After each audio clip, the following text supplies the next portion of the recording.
Tayari? Mimi kwa majina naitwa Peter Uor Otiende. Mimi ni mkaji wa hapa Migori County, tena Wasona West. Mimi kama kijana, kitu naweza sema kwa maneno ilitendeka kwa kijana mwenzangu Bwana Albert Ojwang ni kitendo kibaya zaidi yenye hatujawahi ona tangu mimi nizaliwe. Na najua tuko na serikali yenye inafaa ilinde raia, but sasa nashangaa kama serikali ama polisi imegeuka imekuwa mwalifu katika nchi yetu ya Kenya. Mimi nilifunzwa ya kwamba vijana ndio inafaa wazike wazee, but leo hii nashangaa kama mzee anazika kijana mwenzangu brother Albert Ojwang. So ombi langu kuu kwa serikali ni ya kwamba wabunge wetu wale tuliwachagua watunze sheria kuu huko bungeni ya kwamba mtu akisikwa inafaa pelekwe station, na huko station inafaa CCTV ziwekwe cell mpaka kwa police station, ili ukiingizwa ina record kila kitu. But tunashangaa leo hii polisi inatuambia taarifa ingine tofauti yenye tuligundua ukweli ya kwamba jana kijana kisafanyiwa upasuaji Methodist ndio wanatuambia ukweli.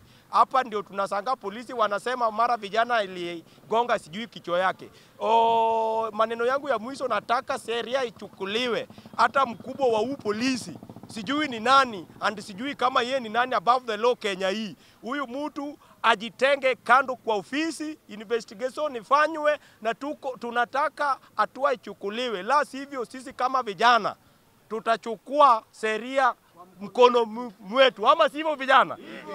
Juzi hawa walituua zaidi ya 100 last year tukifanya maandamano kuhusu vitu yenye inatuumiza kama wana Kenya. Leo hii kila polisi nyinyi polisi hii kitu inaenda even against agreement between Baba na Ruto.